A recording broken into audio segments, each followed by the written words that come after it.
ladies and gentlemen, we'll continue with the new panel. The theme of today's panel is Global Power Shifts and Challenges for the Region. It's a topic, everything about everything. It's a very broad topic, but therefore it's very interesting because we're really living in a very interesting time. And it is my honor to present our panelists, His Excellency Ambassador Kyle Scott of the United States, Her Excellency Ambassador Kati Chaba of Canada, His Excellency Ambassador Jan Lundin, Ambassador of Sweden, Mrs. Dorothea Gieselman, Deputy Head of Mission, Germany, Mrs. Gordana Delic, Director of the German Marshall Fund of the United States, and really the beacon of Serbian democracy, Mrs.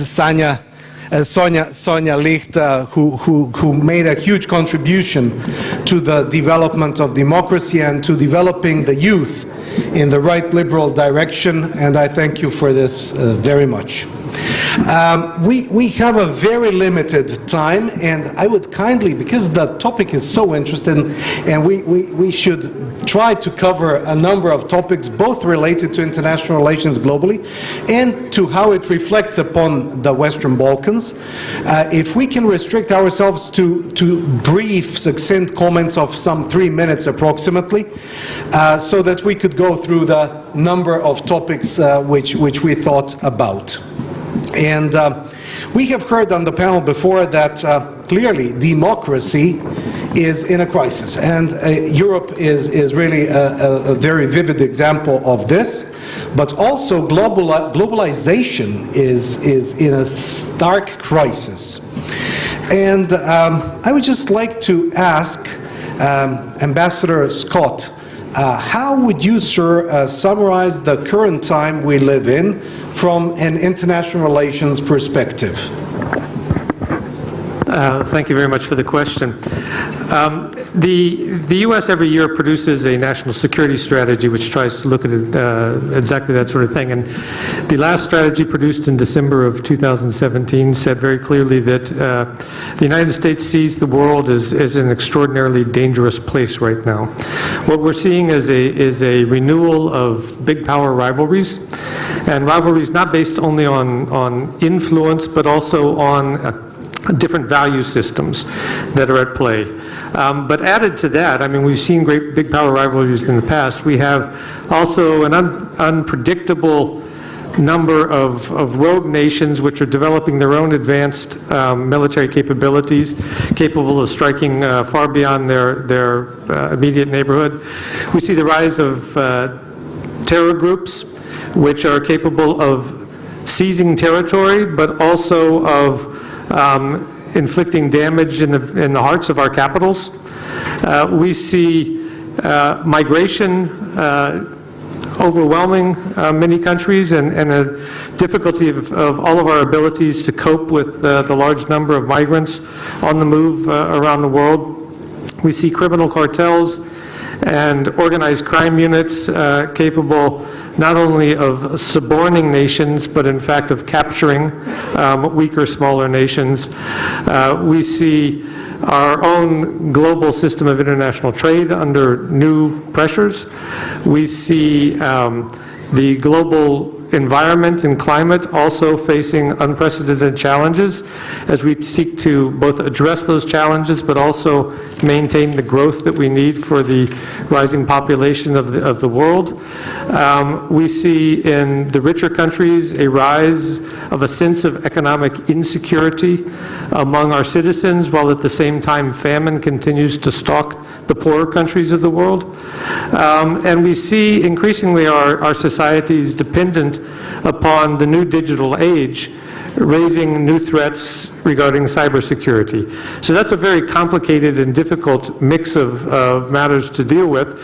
But I guess I would conclude by saying that these are new and they're They're difficult challenges, but we've always had challenges. The world has never been easy to deal with, and I'm sure that the leaders of the world will address these challenges as they have the challenges in the past. Thank you. Thank you, Mr. Ambassador. We're obviously seeing, as you very well summarized, we're seeing major shifts. We're now going, obviously this decade will be one of major shifts, like were the 40s, for example, in the 20th century. Mrs. Licht, with your experience and wisdom, where do you see the world, grosso modo, going? Where will the power be in 2030? Will it be a multipolar world similar to what it is now?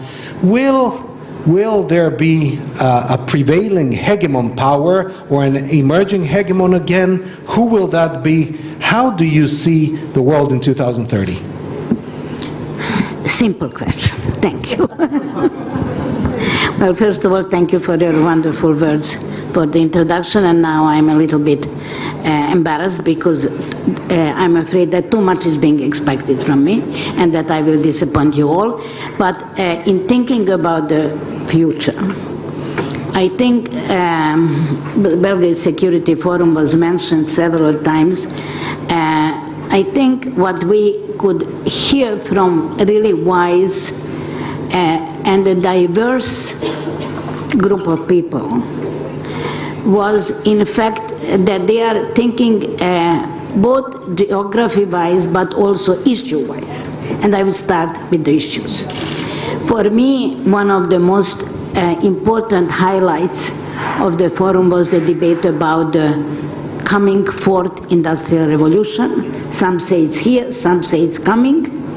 But obviously we will all face until 2030 a major, major new challenge that will, as Minister Pavlova said, in the first place, in fact, affect the generations that are coming. And obviously that major challenge will determine a lot of things that we will live in the next 20, 30 years. As for the Balkans itself, I see the most serious challenge exactly that generation is leaving the region in huge numbers. So the question is, who will remain as an agent of genuine change? If they are living in such numbers, they are being attracted to the Western world, first and foremost because they don't see a real perspective here, and second because they want to be part of the development agenda. So for me, the development agenda is one of the major, major issues. The other one is obviously climate change, and related to climate change, economic and economic changes, challenges, including, of course, a growing migration. I'm deeply convinced that we will have a growing migration, and we should very seriously sit down and think about it.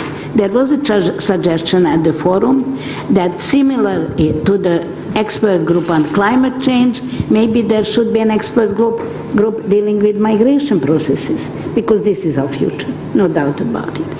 I also believe that as far as your question about bipolar,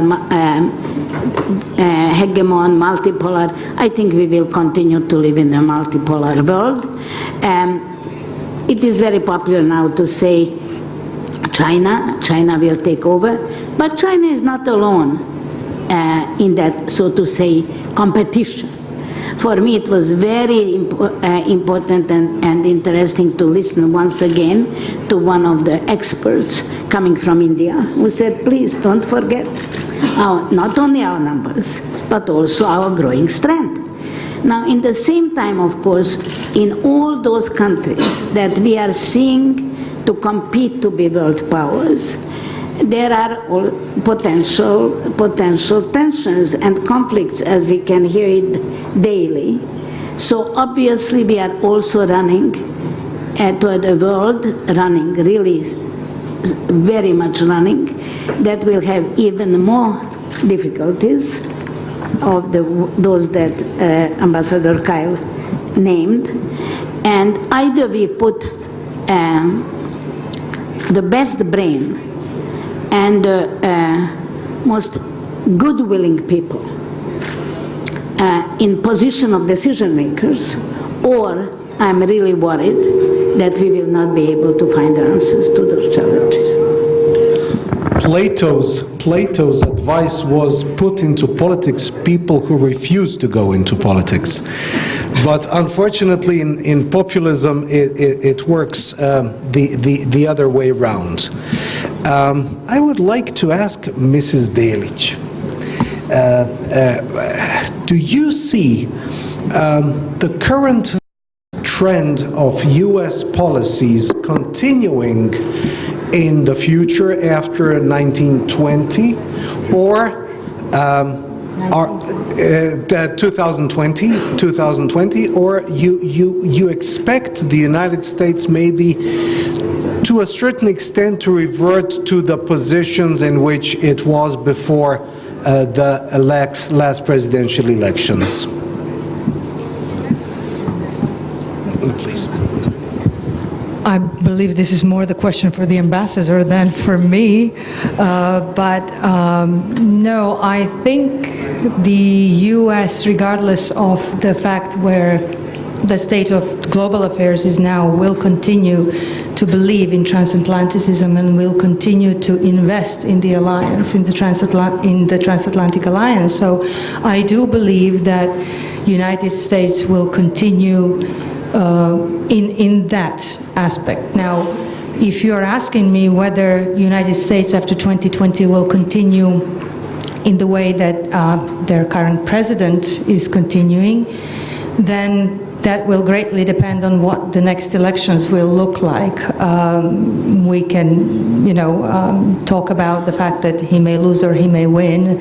We don't have a crystal ball, but regardless of the strength of Donald Trump, United States of America is a country that has institutions, that has a Congress, that has a Senate.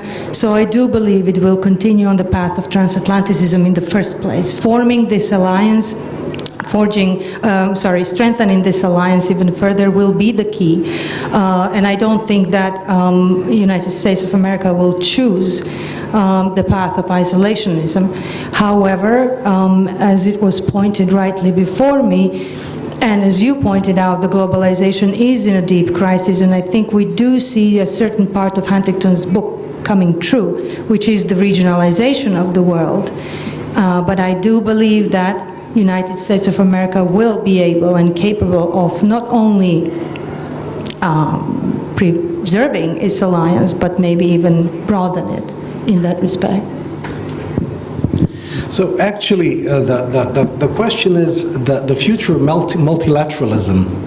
The question of will the United States continue to be the leader of multilateral democracy together with Europe, or will, we hear actually that China is very active in the United Nations, that China is very active in the World Trade Organization, and that they're now taking somewhat of a leadership in these two critical areas, free trade and multilateral politics. So actually somehow globalization is about free trade, and that free trade is actually a way to secure free competition between nations, and it's all based on free competition, which is the basis of meritocracy. So originally, free competition was instituted on the level of states by state competition laws. Then it was expanded to the regions like the European Union, and of course, the United States is a huge market and so forth. Now, in the third stage, free competition was introduced to the world, and that is what you call globalization. That's what you call globalization. Now, the idea of free competition is a level play field. It's a level play field, but when you're trying to make a level play field on the level of the whole world, then you have competition between those who earn $1 a day and those who earn $20 or $50 a day. So it becomes very complicated, and what we are seeing is somehow the ultimate consequences of globalization coming into becoming reality.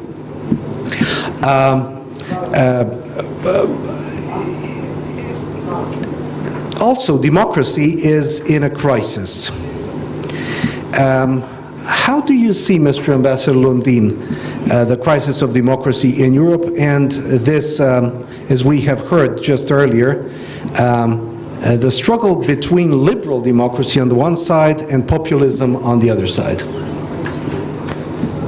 Thank you. I knew I would be the one who got the easy question. I see some parallels between developments in the US and developments in Europe, in the sense that there is a big sometimes there's a big part of the population in the West, shall we say, which sees development going very quickly and sometimes changing their jobs or even removing their jobs and sending the jobs elsewhere. So there's an element of fear here with respect to the future of work and the future of income. We've seen that in so many places, and this is one thing. And then there's the other thing, which you could say that which also affects the majority, or very often the white majority, shall we say, of the population, which is that there's so much attention given to, I mean, rightly given to minority rights in society, and it could be ethnic, it could be sexual, it could be equality. It could, well, equality is not a minority right issue, but there are lots of people who feel that things are changing quickly. I guess many are people who sort of look like me, men born in the 60s, who used to grow up in one kind of society, and now it's a very different type of society very often, and this insecurity, which may be real or not, it's a perceived insecurity. This affects politics today. We see it in the emergence of parties who focus very much on, shall we say, conservative parts of the populations. I think conservative is a better word than right-wing or extremist or so on. It's very often very conservative forces in society, and they are also conservative on migration. So this is a general trend in at least in Western societies, and it has to be taken very seriously. I would argue that it's also a democratic trend in a way. You know, if we define democracy as a majority rule, then this would obviously sometimes be a majority in some systems. However, democracy is also defined as liberal democracy, or respecting human rights and values of minorities and others, and then it becomes more complicated. So this is where we stand today, and it's a bit difficult to predict the outcome. I didn't respond to the globalization part of your question, but if you could repeat it, then I'd be happy to. Nothing in particular in respect to globalization, but clearly democracy, you know, as Winston Churchill said, if you want to understand the weakness of democracy, have a 5-minute discussion with an average voter. I'll ask you a radical question. A radical question. Is the right to equal vote the problem of democracy? Is the right of those who are best educated and those who are least educated to have an equal vote, is that an open door to populism? Is there an alternative to the principle of equal vote? So each of us is getting easy questions on this panel. No. In an answer, in a word, no, I do not believe that the greatest challenge to democracy is equal rights to voting. I think certainly any politician, any good politician is not going to turn away from the views of all members of their constituency. They have to consider what are all of those views. But it doesn't mean that politicians shouldn't be trying to set the best example, shouldn't be trying to argue for liberal democracy, should be not trying to argue for the values that they hold dear and bring the population along. There's a great, education plays a very important role. Making sure that people have access to information is a very important process that brings also voters along. We've seen, of course, in a number of countries now, the rise of populism, and it's a sad thing in many ways. But again, it reflects the fact that people, as has been said by others already on the panel, people are finding themselves in a situation where they don't think that things are going their way, that they are not being heard, their voices are not being heard, they're not being well represented. But I think the answer to that particular challenge is not to move to a different system, but to bring people along and ensure that they feel that they are members of their society, that they are respected by their leaders, that they have economic opportunities, that their rights are being respected, that all forms of rights, gender rights, other kinds of rights. It's important for people to have a positive vision of the future as well, if we want to avoid greater risks of populism.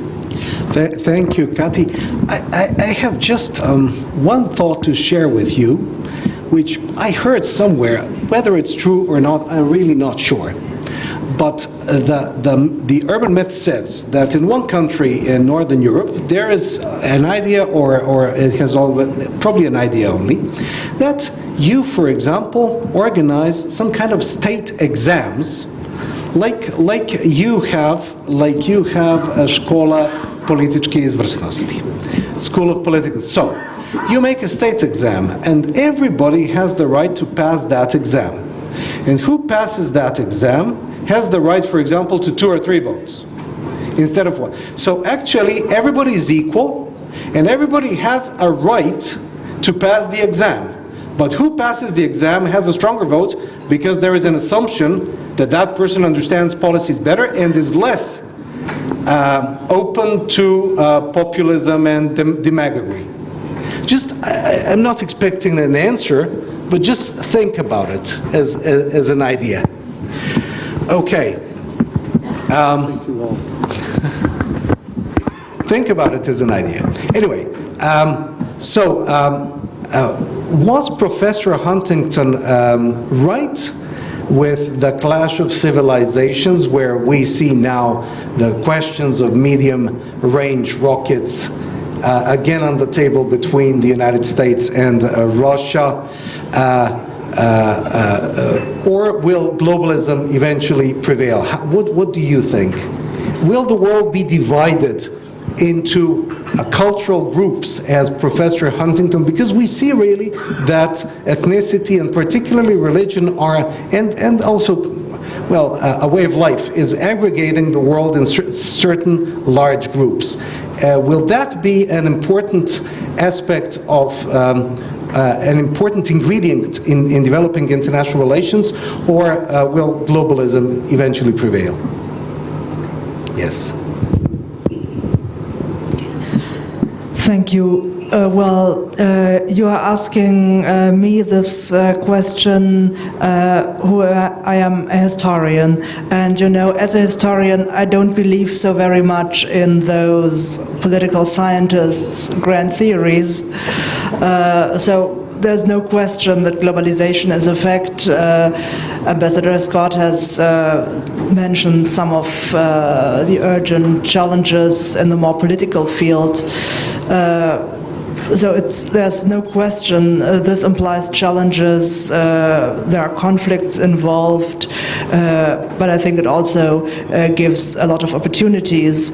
And perhaps this answers as well your last question that was rather a comment but a question. I feel that besides those big political issues, it's characteristic for our time that we are having an increased complexity of issues in all fields. There's a multitude of communication channels, of actors involved, and many people probably feel something like, let's call it information overload. So there seems to be a longing for more simplicity, for simplistic answers, but this too is a challenge for politicians, for Democrats, to deal with this complexity in an appropriate way, and thus to also make people understand why they are steering the course they are steering, and then I think it's the important point of a democracy to be able, based on the really basis principle of one man, one vote, equality of the votes, but also checks and balances inbuilt to safeguard, to protect minorities.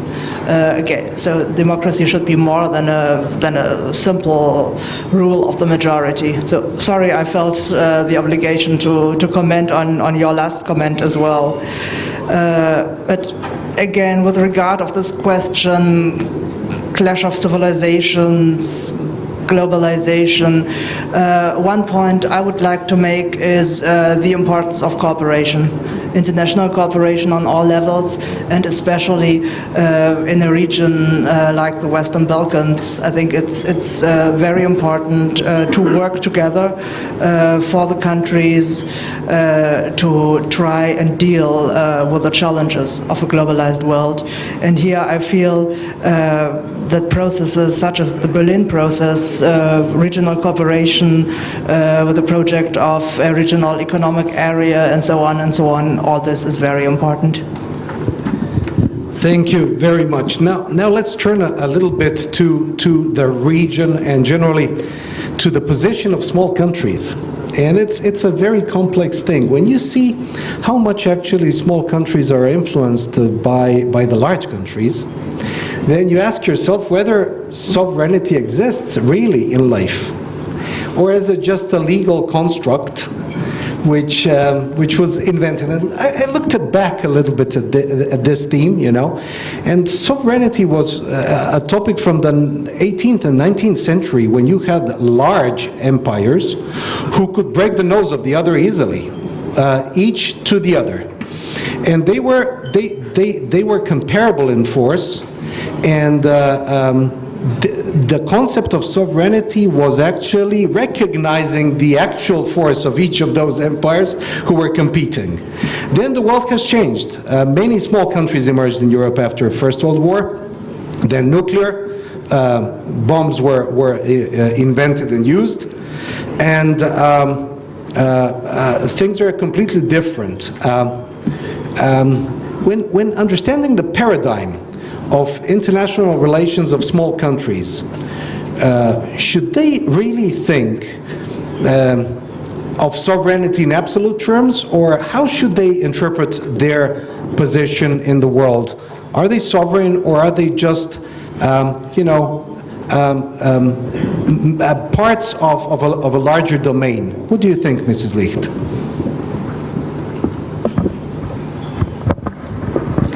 This question is similar to one that I received a few weeks ago from a student at the Faculty of Political Studies. Obviously, he was very, very worried about the sovereignty of his own country and the countries in this region. And my response was, I don't think there is absolute sovereignty anymore in the world. Small countries or large countries, of course, the large, powerful countries have many, many features that we don't, but there is no one today who is absolutely sovereign or absolutely independent, because that is simply not possible. We are living in such an interconnected world, and it will be by day more and more connected. So I think the major challenge is how to find your own place in that world and how to contribute to the entire world to make it a better place. It is not a slogan. I think it should be one of the visions that, for example, the region of Western Balkans should be led with. Yes, we are small, but in the same time, we are in a pretty important part of the world. It used to be said 20 years ago, 30 years ago, that this is a very unimportant part of the world. However, the situation is changing. When geography is back, the Balkans is back as well. And I think what we should do now is really try to think together how to turn this into our advantage. First thing to turn this into our advantage is to make really sure that we will solve our bilateral issues that are not unsolvable. There are so many more difficult regions than we are, for example, the Middle East. And to work very, very intensively on regional cooperation. Not only because as a region we can create miracles, for example, in the field of economy, but because we could show a good example to the others. We could prove that Balkans could read of the description that you can find in every important dictionary. Balkanization as those who are basically all the time one against the other, and where the one country is falling into many small countries. Let's try to really turn the page and prove that this region can do much more.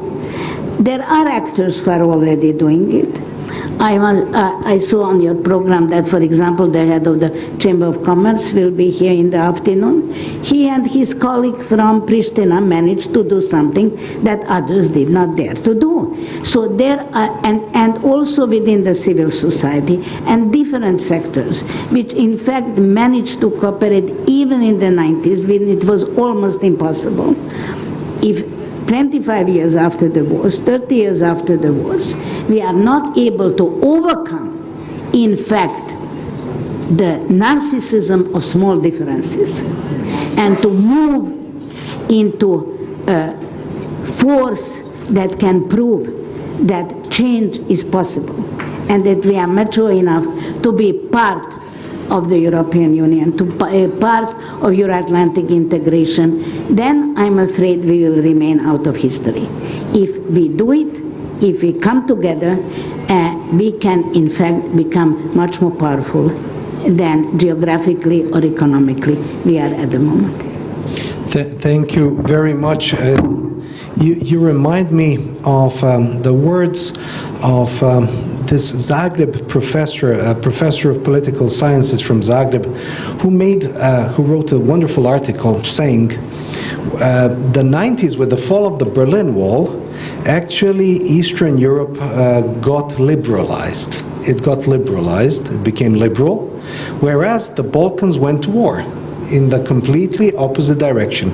And unfortunately, this liberalization did not really occur in the Balkans in a real sense of a free society. It didn't yet occur. And that is, I think, the key reason why so many young people are leaving the country, because they don't feel that a liberal society is being installed in their countries. So when we look at small countries, I have a question for you. When we look at small countries, if you were running the country and thinking about how to run a small Balkan country, would you think of it as a sovereign country, or more as a part of a broader realm, similar like a duchy in the Middle Ages, which is ruled by a holy emperor, a Tsar, or someone who has a legal right above it? of course, it's If I were the ruler, it looks like a school essay to write. Anyway, I would think about it from a broader realm. I think the key word and the buzzword for the future, in not just for the small countries, this is also for the very big countries, this is what we are undergoing now, is alliances. Within these larger alliances or regions, I think the small countries within those regions should realize that their prosperity and their security and strength lies in forming alliances among them. Look at, for example, the region of the Baltics. Those are not large countries, but they are, well, in the eyes of many people, very sovereign, precisely because they have formed alliances in a way that allow them to grow. So, with regards to a small country, I believe the foreign policy of any small country should be precisely oriented towards creating the stability and the environment for a small country to be able to run its internal politics in a way to assure the stability, the growth, etc., etc. I know easier said than done, but in this aspect, I believe that the alliances are key, and I would definitely be, focused on it from that angle. Thank you very much. President Macron made an interesting statement a few months ago. He said, look, France is not big enough to solve all the needs of its people. We can only solve our needs in the global competition in the broader realm of the European Union. Therefore, we should develop a European patriotism, because that is the area in which we can really defend and prosper, defend our interests and prosper. Would you agree with that, sir? Yes, I think what Macron did is to repeat thoughts expressed already by Jacques Delors, who was the first, who was basically one of the true visionaries at the helm of the European Commission. He ruled the European Commission from the late 80s to the early 90s, and he was the one, for instance, who made clear that a country like Sweden was really welcome into the European Union. Sweden was a bit ambivalent at the time, but because of Delors reaching out to Sweden, we decided, why not give it a shot? And here we are, members of the European Union. And Norway came to another conclusion, but they're also working extremely close with the European Union today. So Delors said one thing which he failed to deliver on, which was that we should give Europe a soul, he said. What he meant was that we should give Europe an identity, and he made the point that it is important to create an identity for an area, a union, which is ultimately a political union. The European Union is not a free trade area, it's more than that. It has much stronger ambitions than that. But in order to do so, you need to start creating a European identity. And this can be, every person lives with many identities. I'm certainly Swedish, but I'm also European, and I am a chess player and whatnot. But these parallel identities, I'm also a citizen of the Baltic Sea, you could say. I mean, I'm Nordic. There are many identities which form any one, and it's based on our memories and our experiences which we make in everyday life. And I think so far the European Union has not tried hard enough because of fear that this would erase national identities, and there's a fear here. But I think this has to be addressed head on, and it has to be tried harder in the future. The ultimate question is, in a sense, whether one would be prepared to sacrifice oneself for the European Union. I mean, ultimately to go to war. I think if you ask a Swede or a Finn today, would he, at least my age, would we be ready to go to war to fight for our country? We all did military service in my times and so on. I think the obvious answer would be yes. It would probably, if you ask a young Serbian person too, at least a young Serbian man, would he be prepared to fight for his country? He probably would. You know, I have a sense that the identity is rather strong on that level. But would we fight for the European Union? You know, maybe, but it's not quite clear. What are we fighting for? You know, it's not that clear cut, and that says something about the strength of the identity. You could also look at marketing. You know, how many pieces of furniture do you sell by arguing that this is European Union furniture, or this is European Union design, or this is European Union food? It doesn't really bring you a swift picture of what it's all about, right? But if I say Swedish furniture, you will start thinking about a certain company which needs no further marketing. Or if I say Scandinavian design, it rings a bell somehow. Or Nordic food, maybe, you know, or Nordic, I don't know. But I think I made my point. Identity is really important. I think the European Union has messed this up. Thank you. Thank you, sir. Mrs. Gieselman, if you were Serbian and Serbia was already, well, 17 years on the path towards the European Union, and the entry into the European Union is not yet in sight in the next like 7, 8, 9 years. What kind of international relations would you lead in such a situation, being a Serb? Well, I think I would agree with the majority of Serbian citizens who hope for Serbia entering the European Union as soon as possible. And I think I would judge my government on its commitment towards this goal. So I would appreciate politicians reiterating and underlining the commitment to move on with the transformation, because I would see, I would feel that this, especially in those most priority areas like rule of law, all this would affect me personally. It would also give me the optimism that the road to the European Union will be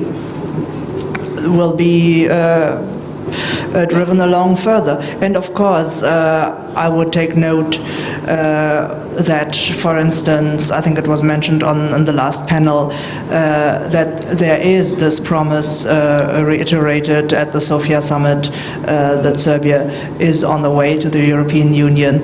And for sure, as long as it took, I would personally be oriented towards Europe. I would do what many Serbian people do. I would travel. I would feel a European citizen and take the opportunities this is offering to the best possibility if it comes to schooling for my kids and all those issues. Thank you very much. I understand very clearly your message.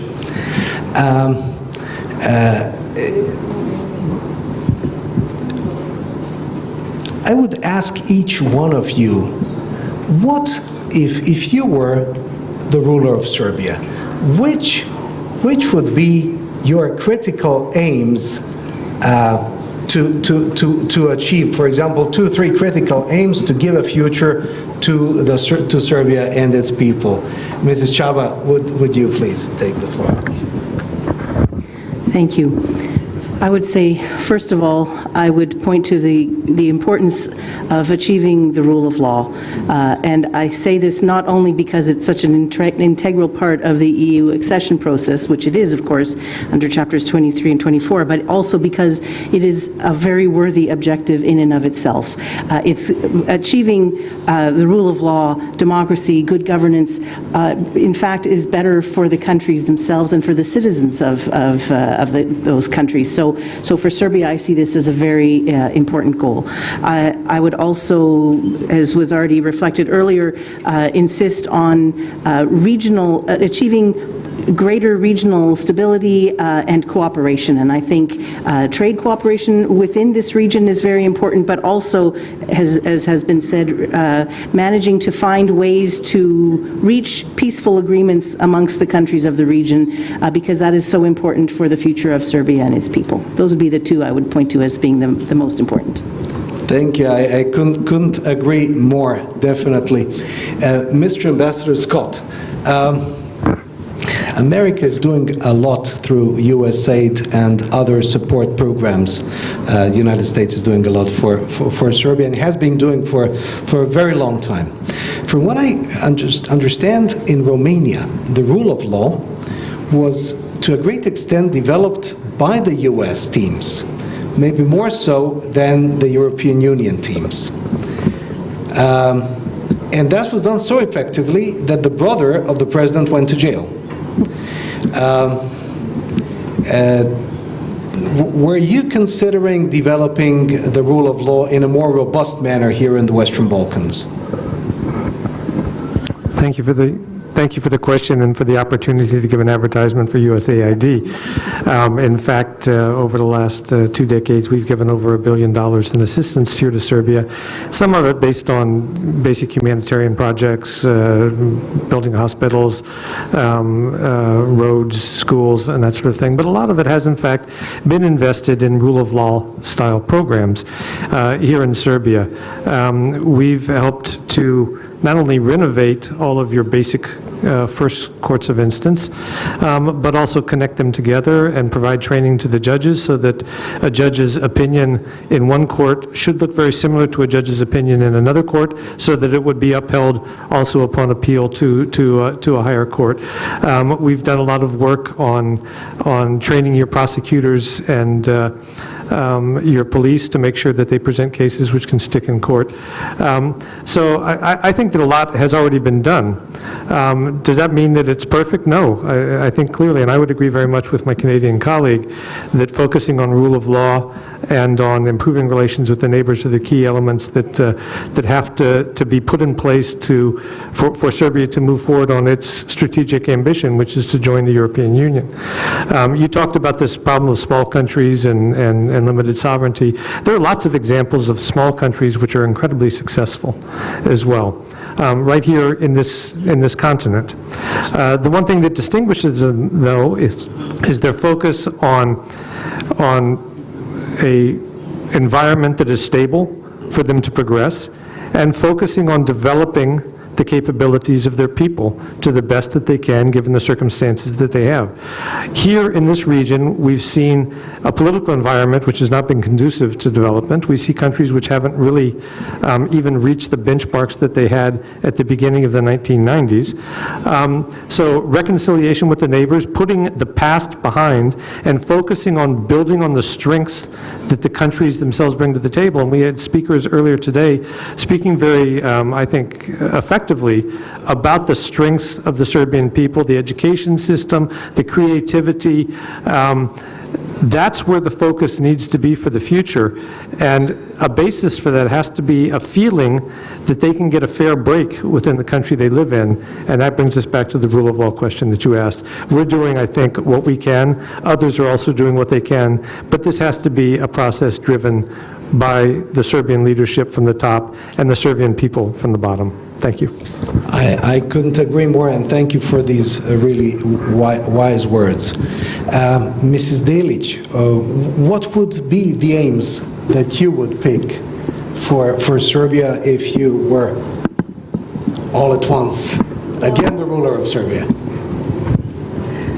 Thank you. Well, again, the rule of law was mentioned, and the rule of law is very important not only because it allows the citizens to practice democracy, but it also attracts the good foreign direct investment, which I think for Serbia is necessary. And when I say good foreign direct investment, I mean the direct investment that has good practices in conducting business, and this kind of business environments also contributes to the furthering of the rule of law and basically reaffirming the rule of law within country. And the second two key sectors that I would focus on would be the education, but also healthcare. I think healthcare has been neglected in this country and probably in this region for ages, to the point where way too many citizens talk about not having it at all. And healthcare as such is very important to the domestic politics here, because it is something that provides some sort of a stability and insurance, so to say, to the people, that if things go badly, there is at least that. And they won't go bankrupt, right, if they fall ill. And education, definitely we need to revamp it in order to be able to be competitive and competitive with other markets. And I think we are already way behind. Actually, at the Belgrade Security Forum, we spoke a lot at one panel about the fourth industrial revolution, or call it maybe first digital, however you want. And when you put that in parallel with other countries such as Germany or Finland or Estonia, who have been doing so much on advancing their educational system so that they go hand in hand, at least to a certain extent, with the digitalization of the world, then we are basically in the 19th century still with the way we have organized our educational system thus far.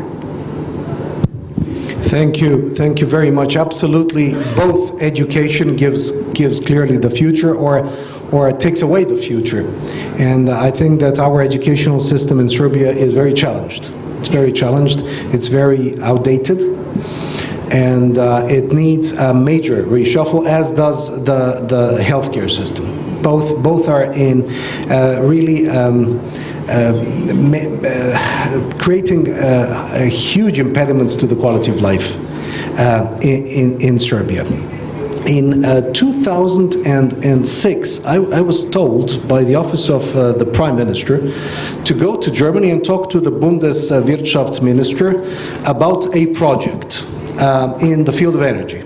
And I was told that I should go, yes. And I went talk to, that was a Bavarian minister at that time, and I was told, we would like to get support of the German state for a particular energy project at that time from a particular German company.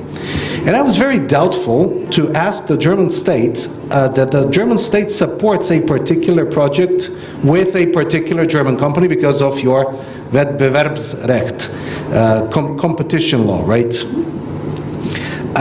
My question is, we have a situation where Western companies are detached from the states, and the states are, judges in a more or less level play field. On the other hand, we see companies coming from other parts of the world which are directly state-sponsored, where the states make bilateral investment treaties with Serbia and other countries here. Those bilateral investment treaties give direct privileges and avoid competitive selection processes. Those companies that are coming from those countries have clearly state equity and can act detached from the market forces. So, how is the West going to deal with state capitalism on the other side? How are the Western companies going to compete with other companies which have, which can act beyond their means because they have state support, both politically and economically? Mr. Lundin, what do you think about that? Oh, that's That's a difficult question, but I think the answer is the EU acquis, the EU legislation, which sets clear limits to what is allowed and not allowed in terms of state-funded investments or foreign state-funded investments. So I would say that the EU and the EU legislation is a good answer to that for EU member states. For non-EU member states, it's more of a grey zone, and we are seeing that with respect to Serbia. But I think it is an issue. It will remain an issue. As my colleagues, I see rule of law as more of as the biggest challenge for Serbia. Nevertheless, you could argue this is part of rule of law, actually. And I'd like to add two issues which I believe are important. Sweden invests 13 million euros a year roughly in Serbian reforms, and half of it goes to rule of law support, mainly through the Ministry of Interior, to police projects in various. We also invest in investigative journalism and so on. And I would very much like to stress the importance of transparency in society, that journalists have access and can base their information on good access to information, to public information, to information from ministries and so on. That's very important. Transparency is very important for rule of law, I think, for us bureaucrats behaving in a good way. If we know that everything we do can be traced by journalists and can be accessed by journalists, I think that is mostly a good thing. Then there are incidences when you have to have a degree of secrecy when it's about relations to other states and so on. But basically, transparency should be the norm, and I think Serbia has made progress on this in recent years. And then there is the issue of political responsibility also, sometimes following transparency issues. And here I see some continued problems. I think in Sweden, one minister is fired roughly every 4 months because of a confidence issue, sometimes resulting from personal behavior, sometimes resulting from political responsibility for issues within the realm of the particular ministry or the sector which the minister is in charge of. This is quite rare in the Serbian, or should I say the Yugoslav system. I spent 34 years with this country. I visited Belgrade every year, privately or in a diplomatic capacity, and I remember very few instances of a minister resigning for because of political responsibility or even individual responsibility. I remember 3 cases. I won't deal with them here, but then there are, of course, you could argue here it's different. You have reconstructions of governments, and then ministers are removed who are simply not up to it, and so on and so on. But for the issue of confidence of the general population in the Serbian government, and we have a problem with confidence in politicians here. There's a big gap in confidence between politicians and people. I think sometimes resigning as a minister shows that you are listening to media, you are listening to the people, and it can strengthen confidence in the government. That this is the way in which we reason when we remove ministers in Sweden, and I think maybe here there could be some progress in the future. That's what I want to say. Thank you.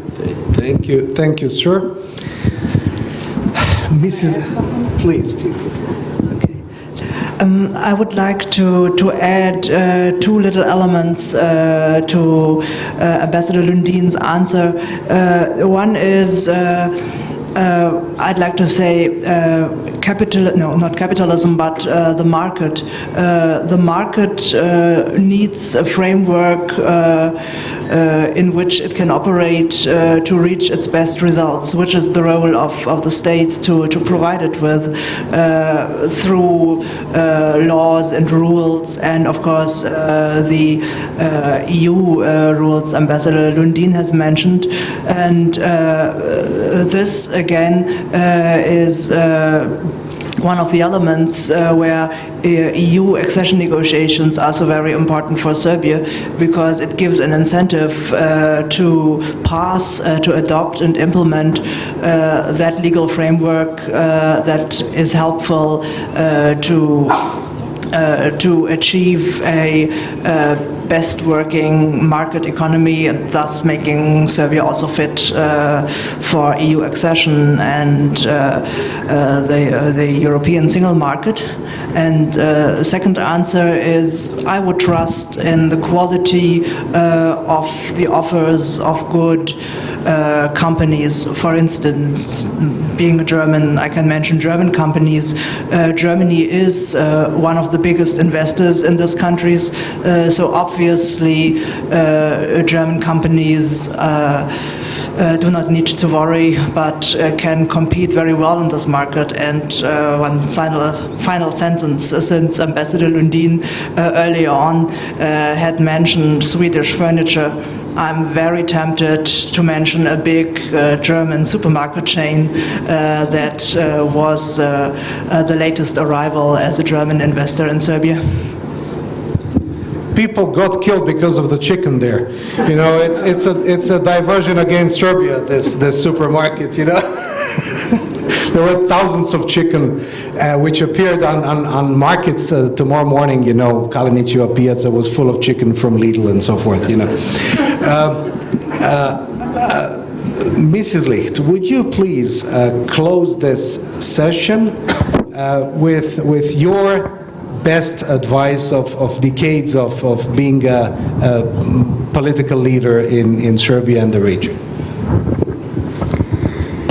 Well, a part of giving us difficult questions, now we are also, I am also receiving a difficult task.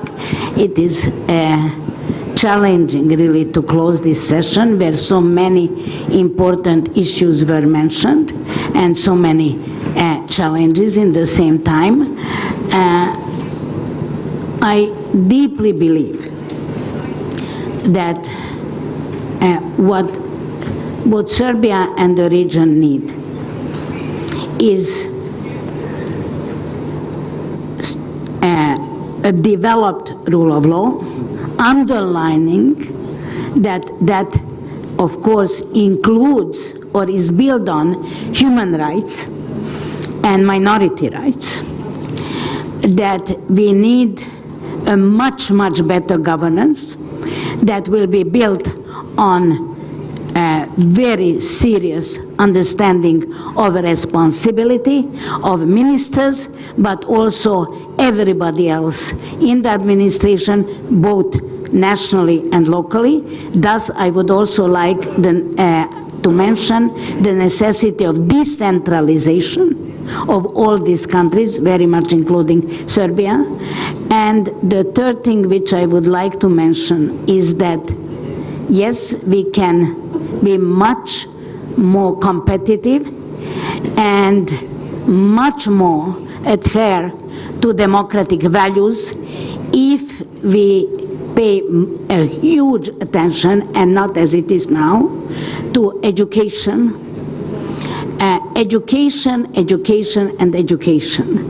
This is what we need, and not an education as far as memorizing or repeating as parrots what others are saying, but helping youngsters to think critically, and to learn how to learn, because that will be the major skill for the future. I do believe that for all this to happen, every single society in this region needs a clear vision where they are going, to have a clear vision of what type of development we see as a necessity for these societies, and for that to happen, we need a much stronger participatory democracy where citizens will play a stronger role, much stronger role than they are playing today. With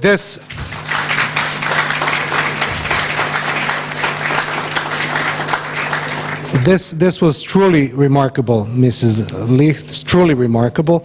And with this, I would just kindly ask for a round of applause for our speakers, panelists today.